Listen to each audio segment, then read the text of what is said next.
Allez, on va tourner nos regards vers la parole de Dieu ce matin.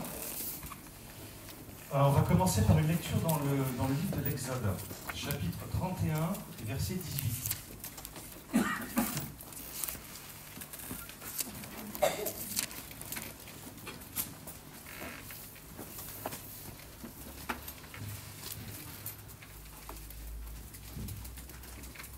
Voilà, Exode 31, 18.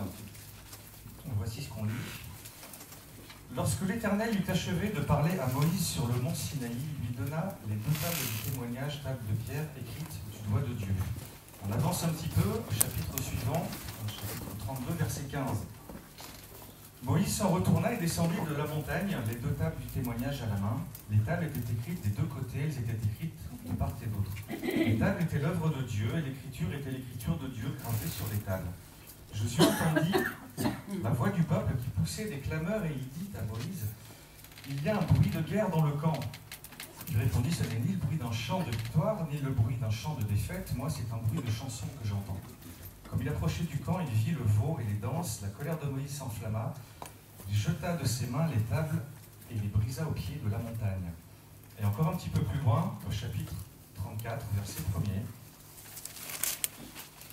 l'Éternel dit à Moïse, « Taille deux tables de pierre comme les premières, et j'écrirai sur ces tables les paroles qui étaient sur les premières tables que tu as brisées. » Voilà, c'est un passage un petit peu particulier, un petit peu étonnant quand même, et un contraste assez étonnant quand on considère que le peuple de Dieu, quelque temps auparavant, traversait la mer Rouge, et se trouve maintenant en face d'un veau d'or. C'est un peu, voilà, le contraste est un peu étonnant quand même. On va faire une seconde lecture, on va laisser ce texte de côté, on va faire une seconde lecture dans l'évangile de Jean, chapitre 8, et verset 1er. Un texte qu'on connaît bien. Jésus se rendit au mont des Oliviers, mais dès le matin, il se rendit de nouveau dans le temple, et tout le peuple vint à lui. Il s'assit et les enseignait. Alors les scribes et les pharisiens amènent une femme surprise en adultère, la placent au milieu et disent à Jésus, « Maître, cette femme a été surprise en flagrant délit d'adultère. Moïse, dans la loi, nous a prescrit de lapider de telle femme. Toi donc, que dis-tu » Il disait cela pour le mettre à l'épreuve afin de pouvoir l'accuser. Mais Jésus se baissa et se mit à écrire avec le doigt sur la terre. Comme il persistait à le questionner, il se redressa et leur dit « Que celui de vous qui est sans péché lui jette la première pierre. » De nouveau, il se baissa et se mit à écrire sur la terre. Quand ils entendirent cela, accusés par leur conscience, ils se retirèrent un à un, à commencer par les plus âgés et jusqu'au dernier. Et Jésus resta seul avec la femme qui était au milieu. Alors Jésus se redressa et lui dit, « Femme, où sont tes accusateurs? Personne ne t'a condamné ?» Elle répondit, « Personne, Seigneur. » Et Jésus lui dit, « Moi non plus je ne te condamne pas, va, et désormais ne pêche plus. » Amen. Alors on va prier quelques instants. Seigneur, nous voulons te remercier pour ces textes, Seigneur, que nous venons de lire, pour ta parole, Seigneur, pour ta présence également en ce lieu. Je sais, Seigneur, que tu veux t'adresser à ton peuple ce matin. Seigneur, tu veux nous enseigner, nous ouvrir les yeux sur des vérités qui viennent de toi, des vérités spirituelles, Seigneur. Je te demande aussi par ton Esprit Saint ce matin d'agir puissamment dans ce lieu, d'ouvrir les cœurs, Seigneur, et les pensées, Seigneur, que nous soyons tout entiers dirigés vers ce que tu as à nous dire, Seigneur, sans nous en détourner, sans nous en égarer, Seigneur. Merci de veiller sur chacun d'entre nous ce matin, Seigneur, et de parler à nos cœurs. Merci, Seigneur Jésus. Amen. Amen. Voilà, ce texte de l'évangile de Jean a été bien souvent utilisé en fait, pour pouvoir un petit peu justifier le fait qu'on a le droit de faire un petit peu ce qu'on veut dans l'Église, notamment. On prend ce texte et on dit finalement, Jésus ne condamne pas la femme adultère. Alors finalement, lorsque...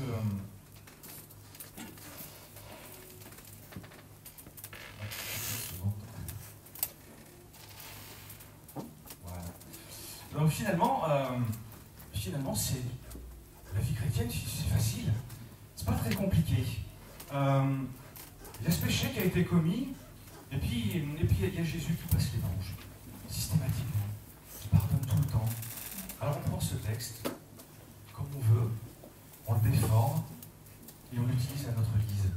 C'est pas du tout ce que Jésus a dit, c'est pas du tout ce que Jésus a fait. Et on va le voir un petit peu tout à l'heure, c'est même précisément le contraire. Il est ici question, dans ce passage qu'on connaît bien, de la femme adultère. Il est question ici d'un adultère. Est-ce que ça vous est arrivé déjà de surprendre un couple en flagrant délit d'adultère? Non, peut-être pas quand même, hein.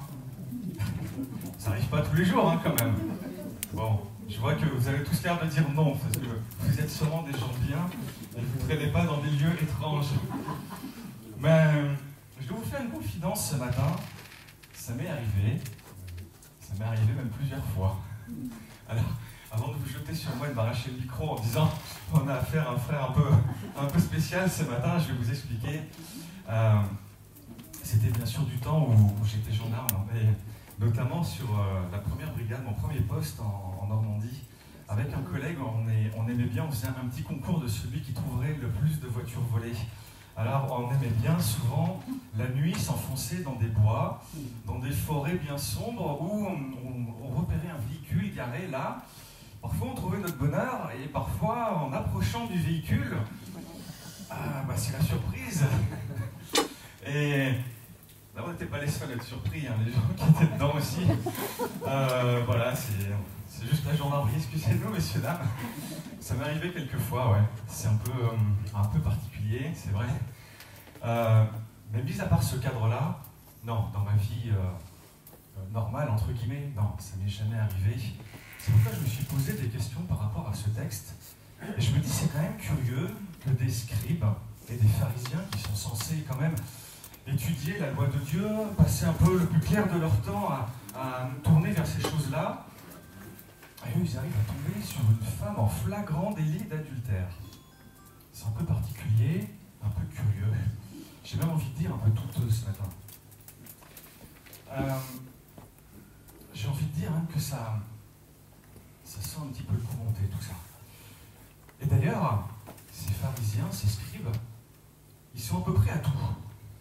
Ils sont à peu près à tout et ils vont même faire quelque chose d'un peu étonnant. Eux qui sont censés être les gardiens de la loi, ils sont censés l'étudier, l'enseigner, la chérir, l'amener devant le peuple.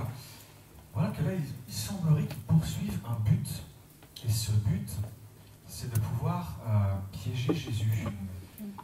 Et tout en poursuivant ce but, je crois qu'ils ne vont pas lésiner sur les moyens à employer, quitte à faire, comme on disait tout à l'heure par rapport à ce texte, si parfois ça a pu nous arriver à nous, eux font la même chose. Et ils vont prendre la loi, ils ont envie qu'elle soit prise, ils vont la déformer et ils vont la présenter ainsi à Jésus. Ils vont venir vers Jésus et lui dire « Mais la loi de Moïse nous impose de lapider une telle femme. » Sauf que le livre du Deutéronome ne dit pas ça du tout. Le livre du Deutéronome dit qu'un couple qui sera surpris en flagrant délit d'adultère, l'homme et la femme seront mis à mort. Là, dans ce passage-là, il n'y a que la femme, ça ne les gêne pas. Et la mise à mort, ils ont choisi la lapidation, mais ce n'est pas ce que la loi prévoit. La loi prévoit, dans le livre du Deutéronome, que la seule personne qui puisse être lapidée dans ce cas-là, c'est une fiancée infidèle. Là, celle-là sera mise à mort par la lapidation, mais pas les autres.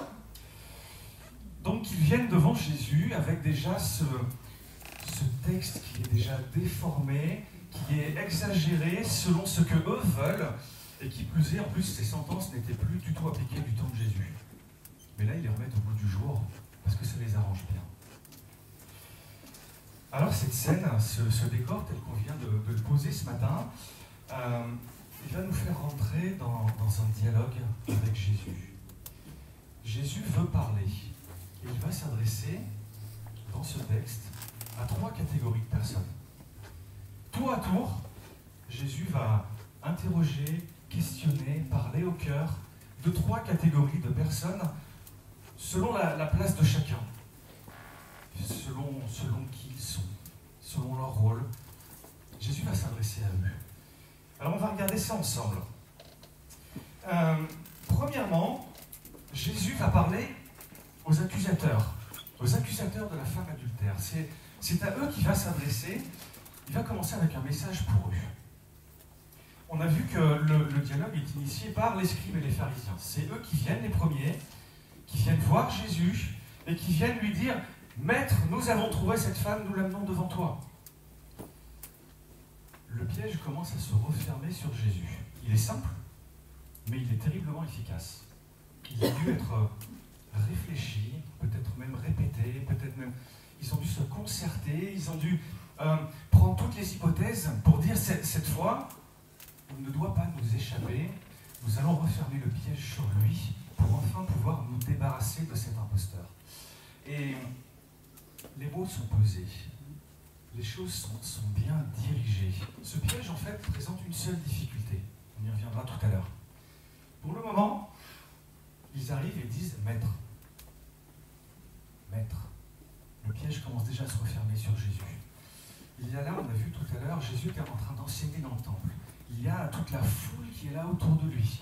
Il y a les pharisiens, les scribes, les disciples. Toutes ces personnes sont là devant Jésus. Et là, les pharisiens lui disent « Maître ». Ça veut dire, devant tout le monde, nous te reconnaissons pour qui tu prétends être. Un maître, un enseignant, un rabbi. Et à ce titre, nous allons te poser une question. Et il est impossible pour un maître de ne pas répondre. Jésus est donc acculé.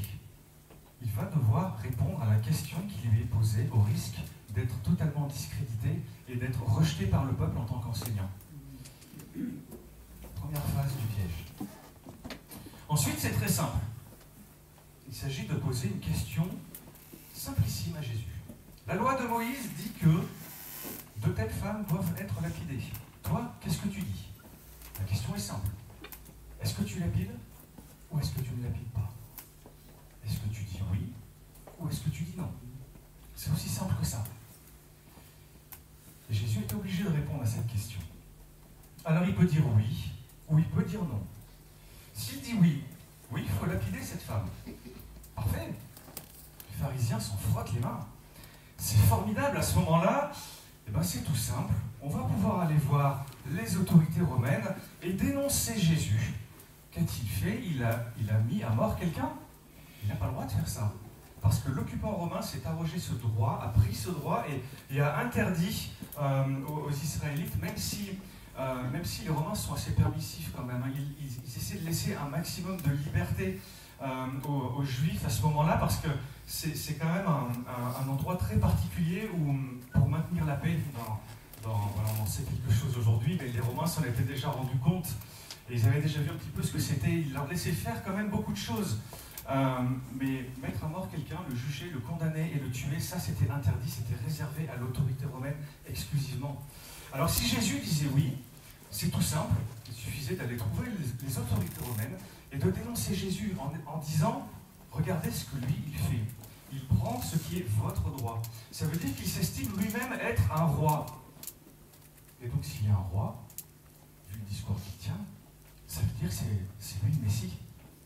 Et le fait de se déclarer Messie face aux autorités romaines, il n'y a qu'un seul châtiment pour ça, c'est la crucifixion. Si Jésus était dénoncé maintenant, et si Jésus montait sur la croix maintenant, il ne pourrait pas prononcer cette phrase qui dit sur la croix « tout est accompli », parce que là, ce n'était pas encore le moment, ce n'était pas le temps. Donc Jésus ne peut pas répondre oui. Bon, alors il n'a qu'à dire non, hein, vous me direz. Le problème, c'est que les pharisiens s'en frottent les mains. C'est formidable. S'il répond non, il est fichu aussi. Parce que s'il répond non, à ce moment-là, on va aller trouver les peuples.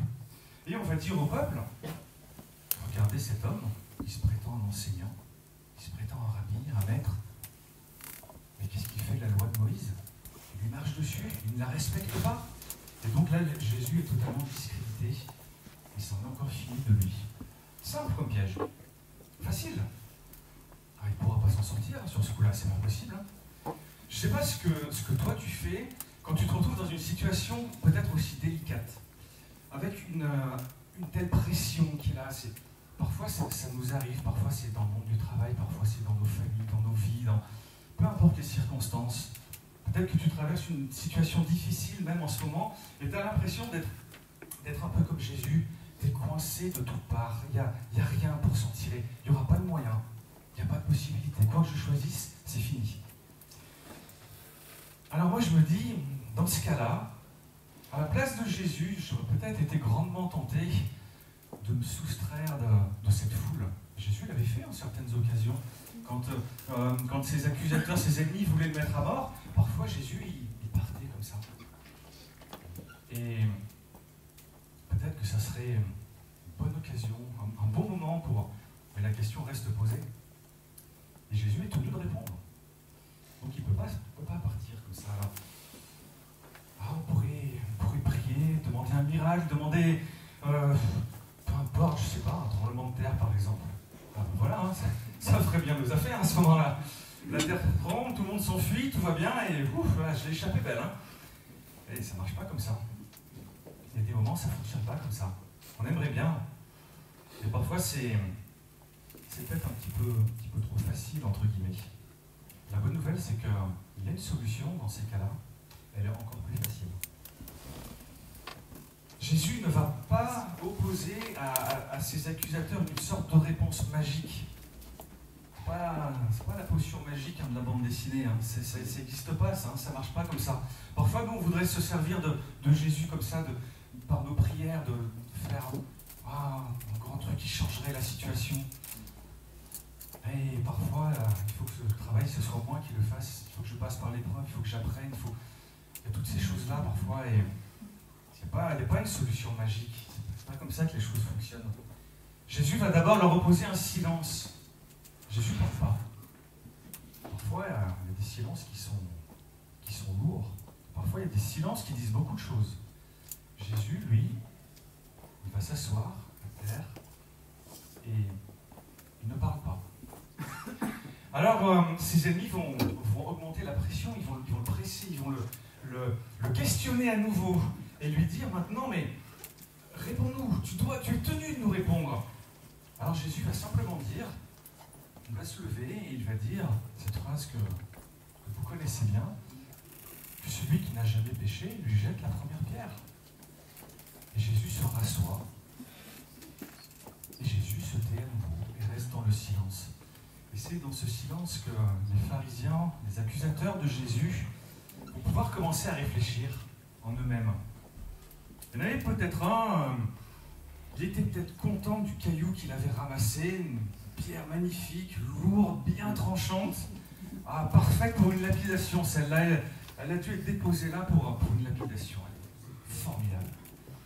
Et puis peut-être que même que ça le démangeait de vouloir mettre à mort cette femme, cette pécheresse misérable, et vraiment de faire appliquer la loi, la justice selon l'avis des pharisiens à ce moment-là. Seulement voilà, que celui qui n'a jamais péché lui jette la première pierre. Alors ce pharisien-là, peut-être qu'il est là dans son cœur, en train de guetter un petit peu, les yeux baissés, en train de regarder sa belle pierre, et d'essayer de regarder un petit peu les collègues, qu'est-ce qu'ils font? Est-ce qu'il y en a un qui jette, pour que je puisse jeter à mon tour? Ça ne se décante pas, là. Hein. C'est un moment qui est un peu embarrassant, c'est un peu lourd, c'est un peu... Il n'y en a pas un qui jette la pierre. Bon, ben, je vais peut-être commencer. Hein. Si moi je commence, les autres ils vont suivre. Oui, mais... j'ai un peu péché aussi, moi, quand même. C'est peut-être pas vraiment moi le modèle pour jeter la pierre ce matin. Alors, qu'est-ce qu'on pourrait faire? Et puis, j'ai beau y réfléchir. Cette femme qu'on a amenée là, elle est quand même venue ici dans des circonstances un peu... on a un peu tordu la loi pour qu'elle soit là. On a un peu laissé partir le mari pour qu'elle soit là. On avait juste besoin de cette femme qui était là. C'est un peu remonté ce qu'on est en train de faire là. Et puis, il va laisser tomber sa pierre au sol parce que sa conscience l'accuse. Et que finalement, il n'est pas l'homme de la situation. Loin de là. Il s'en rend compte. Il se rend compte qu'il ne pourra pas accuser cette femme parce que lui-même, sa conscience l'accuse. En fait, accusé par sa conscience, c'est finalement la parole que Jésus lui a donnée sur son cœur et qui lui dit « Ce que toi, tu t'apprêtes à faire maintenant, ce que toi, tu veux faire maintenant, rends-toi bien compte de ce que dit la parole, puisque tu veux parler de la parole, puisque tu veux parler de la loi. Peut-être qu'en réfléchissant, même ce pharisien, lui, il s'est dit à un moment donné, je me rappelle bien, oui, effectivement, ce qui est écrit dans le livre du Deutéronome au sujet des faux témoins. Vous savez ce que dit le livre du Deutéronome sur les faux témoins? Quelqu'un qui sera accusé d'un faux témoignage, en fait, il sera conduit devant des juges, devant les autorités du peuple, et son cas sera examiné. On va chercher à savoir si, effectivement, ce qu'il dit, si c'est vrai ou si c'est faux. Et s'il est avéré que cet homme est un faux témoin, alors on lui fera subir un châtiment, et ce châtiment, ce sera tout simplement le châtiment qu'il voulait faire subir à la personne qui l'accusait. Mieux vaut lâcher la pierre tout de suite, avant que quelqu'un d'autre vienne la saisir pour me la jeter, parce que c'est ce que je mérite. Peut-être que c'est ce que se dit ce pharisien. Dans ce passage, Jésus, qui est en train de parler par ses silences et par le travail qui est opéré sur la conscience des pharisiens, il est en train de leur dire tout simplement, regardez, pas besoin d'un acte magique pour me sortir du piège dans lequel vous me mettez. Pas besoin de d'ébranler la puissance des cieux. Pas besoin d'attendre quelque chose que tu voudrais inventer pour te sortir d'un faux pas. Regarde ma parole, elle est suffisante. Ma parole suffit. Et au travers de la parole de Dieu, d'une parole que Jésus va prononcer et va donner à ces hommes-là, voilà la situation. Voilà comment je me sors de ce mauvais pas. La parole de Dieu est suffisante. La parole de Dieu est suffisante dans nos vies, ne la négligeons pas. Sachons la prendre, la chérir, la garder. Elle peut te sortir de bien des mauvais pas, de bien des mauvaises situations. Amen. Amen. Amen. Alors il y a quelqu'un d'autre à qui Jésus veut parler ce matin.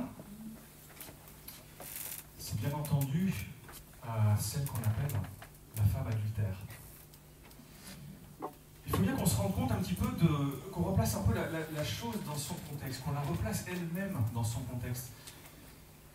Oui, on peut la voir comme une femme adultère, comme une femme qui a péché, aux yeux des pharisiens comme une misérable, mais si on se place aussi un petit peu de son point de vue à elle, je ne sais pas si tu imagines le contexte dans lequel elle est à cet instant même.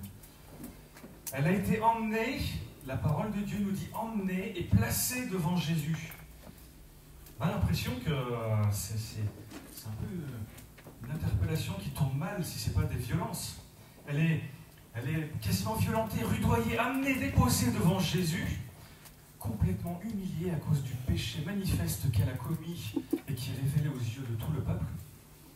Et puis en plus, elle est menacée de mort. Alors finalement, son cas, ce qu'elle a fait, tout le monde s'en fiche pas mal.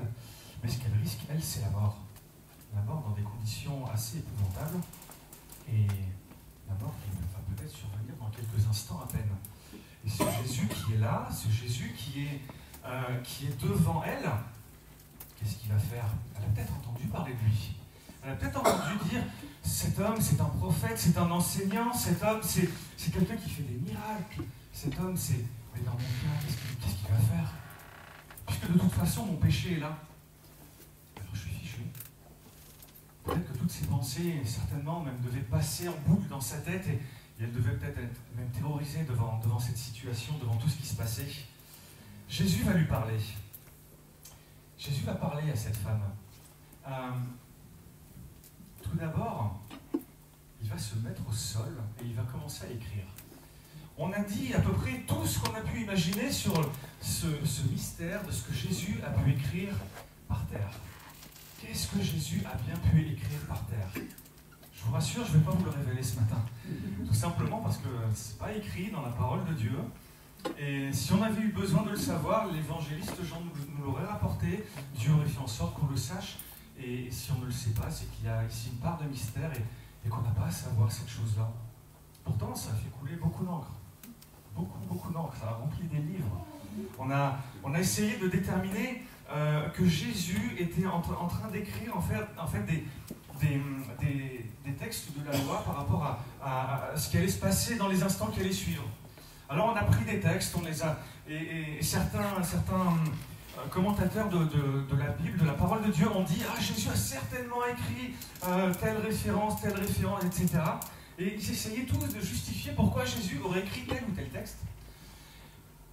finalement, on n'en sait rien, on n'est pas plus avancé que ça.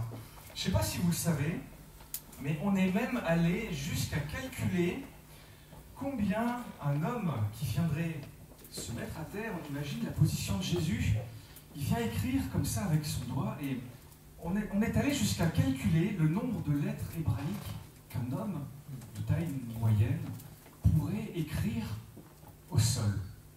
Allez, on a fait ça, ouais. Des gens ont fait ça, ils ont apporté une réponse. Ils ont dit c'est 16 lettres. C'est ce qu'on peut écrire, 16 lettres. Alors avec ces 16 lettres, ils ont repris des textes et ils ont dit ah certainement Jésus a écrit et telle formule. Voilà. On n'est pas plus avancé non plus avec tout ça. Hein. On n'est pas plus avancé non plus. On ne sait pas ce que Jésus a écrit. Parfois on interprète ce geste et cette attitude de Jésus en disant que Jésus s'est mis au sol pour montrer à la femme que lui aussi, il lui montre, il lui dit tu es plus bas que terre. C'est un peu le symbole qu'on donne à ce passage, tu es plus bas que terre, regarde, moi je suis avec toi. Jésus n'a pas fait que ça dans cet acte, dans ce geste. Lorsque Jésus se met à écrire par terre, j'imagine même combien les pharisiens ont dû commencer à jubiler. Certains, je suis certain, on les voit, on les devine, ils devaient avoir déjà commencé à afficher un sourire qui devait monter jusqu'à... Parce qu'ils devaient se dire, en regardant la scène, il est en train de tomber dans le panneau, notre piège se referme, on le tient cette fois. Parce qu'en regardant cette scène, peut-être qu'ils ont compris ce que Jésus était en train de faire, c'est-à-dire qu'à ce moment-là, il imite un juge romain. Parce qu'un juge romain écrit systématiquement sa sentence avant de la prononcer. Et là, Jésus est en train d'écrire par terre. Alors pour les pharisiens, c'est le moment merveilleux, le moment tant attendu. Il écrit, donc il va prononcer une sentence, il va condamner. Mais ça, c'est un cœur tordu qui voit ça. Un cœur tordu, un cœur qui est orienté vers ce complot, vers cette trahison, cette chose qu'ils veulent faire subir à Jésus.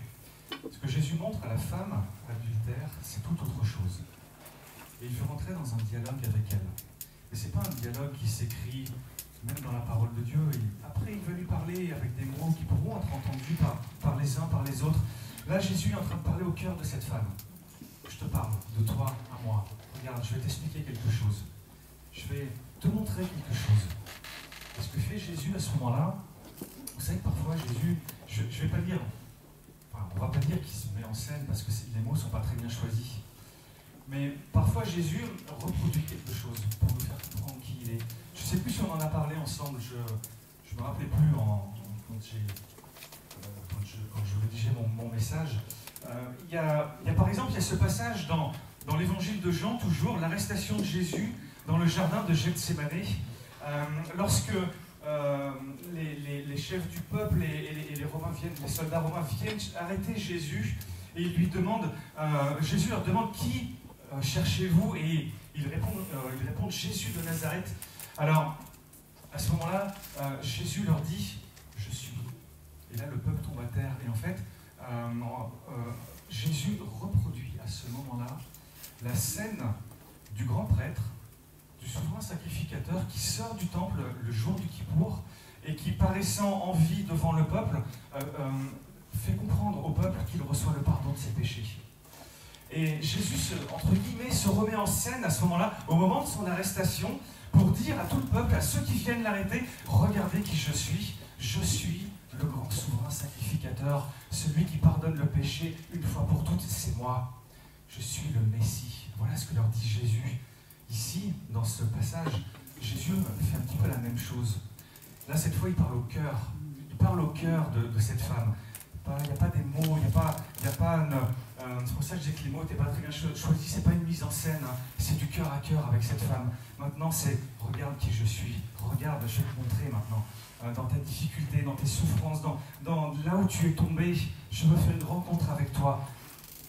On a lu un texte ce matin qui nous dit: lorsque l'Éternel eut achevé de parler à Moïse sur le mont Sinaï, il lui donna les 2 tables du témoignage, table de pierre écrite du doigt de Dieu. Table de pierre écrite du doigt de Dieu. Jésus se met à terre Et il écrit dans la poussière avec son doigt.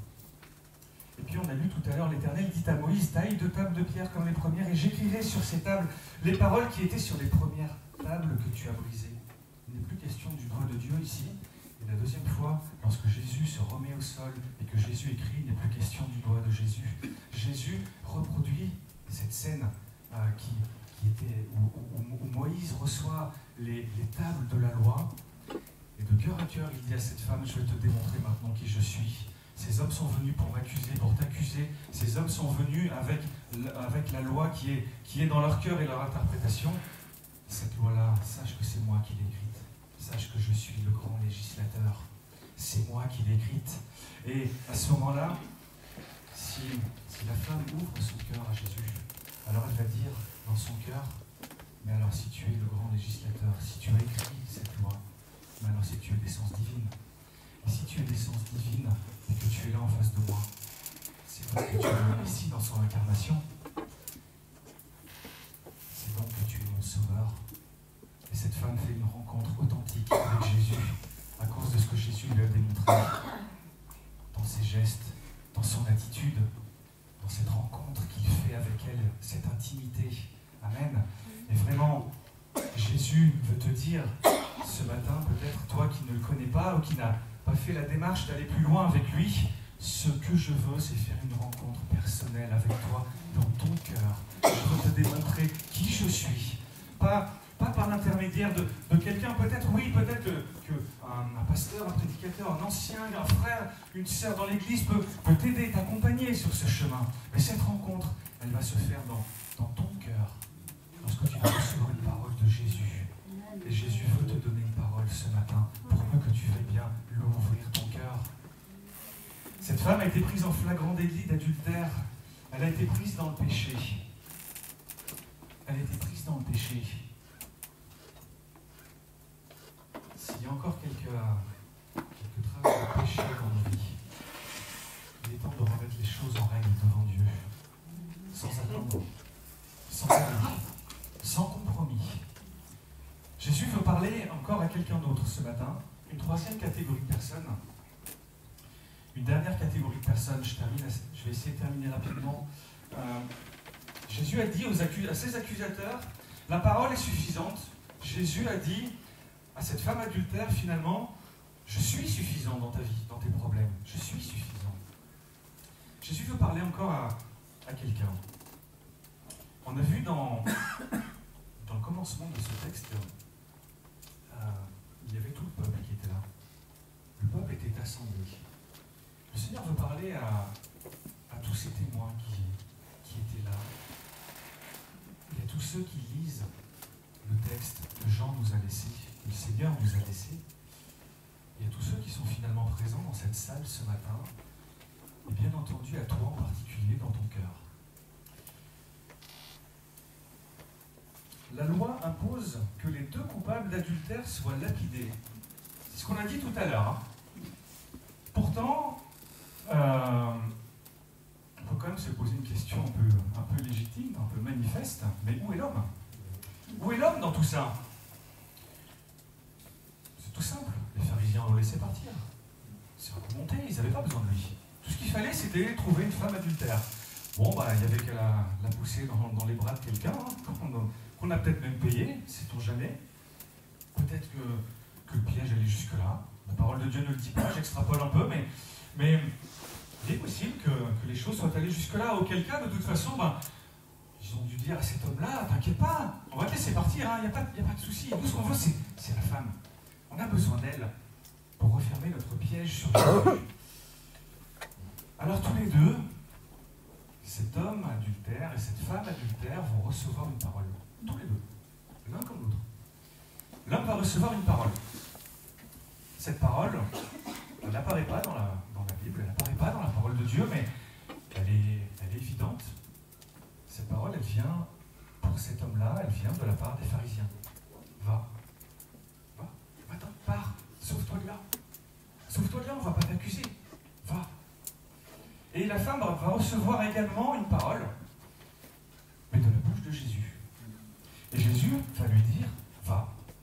Il dit la même chose. ça veut dire la même chose pour l'un comme pour l'autre. Ça veut dire, va, tu es libre, continue ta vie, poursuis ta vie, fais ce que tu voudras. Mais seulement voilà, pour l'homme, c'est va. Pour la femme, c'est va et ne pêche plus. C'est pas la même chose. Cette femme vient de faire une rencontre avec son Sauveur. Et maintenant, cette femme reçoit quelque chose que l'homme n'a pas. C'est pas la peine de dire à l'homme va et ne pêche plus. De toute façon, même si les pharisiens lui avaient dit, imaginons que les pharisiens lui aient dit va, mais bon, pêche plus hein, quand même. Hein. Après ce qu'on a fait, il faut se calmer maintenant quand même. Hein. De toute façon, il en aurait été incapable. Il n'a pas fait de rencontre avec Jésus. Alors il n'aurait pas pu. À un moment donné de sa vie, il va craquer. Hein. Mais la femme, elle reçoit cette parole de Jésus, elle reçoit cette pensée dans son cœur, elle fait une véritable rencontre avec lui, elle sait maintenant de qui il s'agit, et elle reçoit maintenant ce pouvoir, cette puissance, cette possibilité d'aller dans sa vie, de rester libre, mais de ne plus pécher. Parce qu'elle a fait une rencontre avec son Seigneur et son Sauveur. Et vraiment, je crois que ce matin, le Seigneur veut s'adresser à plusieurs d'entre nous et nous laisser vraiment sur le cœur cette pensée de la gravité du péché. Et de nous dire, je suis ton Seigneur, je suis ton Sauveur, je peux tout dans ta vie. Je peux tout rétablir. Ma parole te suffit. Par le biais de ma parole, tu vas vivre. Je te suffis, moi dans ta vie. Ma présence te suffit. Tu as tout. C'est ce que je disais tout à l'heure en commençant ce message. Si toutefois tu ne vas pas très bien parce que tu traverses des épreuves, tu as tout pour aller le mieux possible. Alors, parfois, c'est vrai, il faut les traverser, ces épreuves, mais avec la parole de Dieu et avec le Seigneur dans ta vie. Mais par contre, il faut bien se rendre compte. Il faut bien se rendre compte que on est un petit peu dans la situation de Jésus. Pas le même contexte, mais Jésus lui était acculé, il était coincé, il était obligé de répondre par oui ou par non à une question qu'on lui posait. On est dans la même situation. On est dans la même situation face au péché, face à la mort, face à la vie après la vie. Quand on va mourir, qu'est-ce qui va se passer? C'est maintenant qu'il faut se poser la question. C'est pas quand il sera trop tard. Or, la question nous est posée maintenant. Quelle parole est-ce que tu veux recevoir? Quelle parole vas-tu choisir de recevoir? Est-ce que tu veux le va des pharisiens? Celui-là, il est facile. On le prend, on s'en va d'ici, et puis je fais ce que je veux. Hein. Je suis libre. Ouais, je suis libre. Dans ce va, je suis libre. Il n'y a pas de problème. Il est facile. Il est agréable. Il est attirant. Ou est-ce que tu préfères le va et ne pêche plus de Jésus? Celui qui va peut-être enlever de ta vie certains plaisirs, certaines choses que tu aimes, certaines choses qu'il va falloir arracher, qu'il va falloir enlever, des situations qu'il va falloir mettre en règle. Tu dois dire oui ou tu dois dire non. Et là, il n'y a pas d'autre possibilité. Il n'y a pas d'autre réponse qui sera apportée. Soit tu dis oui, va et ne pêche plus, et tu prends ce que Jésus propose, cette vie merveilleuse avec Jésus, avec ton Seigneur et ton Sauveur. Quoi que tu fasses à côté, ce sera un non. J'entends par là que celui qui veut dire non, celui qui veut se rebeller contre Dieu et dire moi non, ça ne m'intéresse pas, tu es libre de le faire. Certains le font. C'est dommage, mais c'est leur choix, c'est comme ça. Et puis d'autres, eux, vont avoir une attitude un peu plus complexe, un peu plus tordue même parfois. C'est de faire rentrer dans ta vie la compromission. Et de dire oui, Seigneur, je sais, je vais le faire, mais demain. Oui, je vais arrêter ça, j'arrête demain, d'accord. Dans un mois, je vais me mettre en règle. Ah, tu vois, c'est une question de calendrier hein, maintenant. Ouais. Moi, je profite de mon dernier mois et dans un mois, je me mets en règle parce qu'il y a tel ou tel événement, il va se passer des choses et là, je vais pouvoir mettre les choses à plat. Donc, je vais faire comme ça. Ça, c'est qui va répondre non à Jésus. Il n'y a pas de compromis possible avec Jésus. Lorsqu'il faut remettre de l'ordre dans nos vies, il faut le faire sans délai. Et ce que Jésus te dit, c'est si tu souhaites me rencontrer, moi je te démontre qui je suis, je vais rentrer dans ta vie. Et vraiment, je te demande de prendre une position, de prendre une décision, de la prendre. Maintenant, on est est dans le domaine de l'instantané. N'attends pas, tu prends trop de risques. Et en plus, tu perds ta vie, tu perds ton temps. N'attends pas. N'attends pas. Tu attends un jour, tu perds un jour. Tu attends un mois, tu perds un mois. C'est un mois de vie misérable dans le monde, dans le péché. N'attends pas. Remets ta vie en règle avec le Seigneur telle qu'elle doit être. Peut-être que tu es en train de réfléchir à un péché particulier qu'il faut retirer de ta vie. Peut-être que tu es en train de réfléchir à une action particulière, à une attitude que tu as, à une façon d'être. Peut-être que à ta conversion, tu te dis, j'ai le sentiment parfois il est un peu bancal. Peut-être que tu n'as pas encore donné ton cœur à Jésus. Pour tout ça, Jésus te pose une question. Qu'est-ce que tu vas choisir? Le va des pharisiens ou alors le va et ne pêche plus? Et je te donnerai tout ce qu'il faut. Ma parole, ma présence, ma rencontre, ma vie dans ta vie. Et tu auras tout. Prends la bonne décision ce matin. Le Seigneur est proche. Le Seigneur est proche. On voit aux actualités des choses qui sont assez inquiétantes. Réjouissons-nous, comme nous dit la parole, parce que le Seigneur est proche. Et sachons prendre les bonnes décisions. Les décisions qui vont transformer les vies. Les décisions qui vont changer les cœurs. Et même si, j'en termine avec un dernier mot, même si parfois il faut arracher quelque chose de sa vie et que ça va faire du mal, c'est juste une apparence. Ça va faire du mal en apparence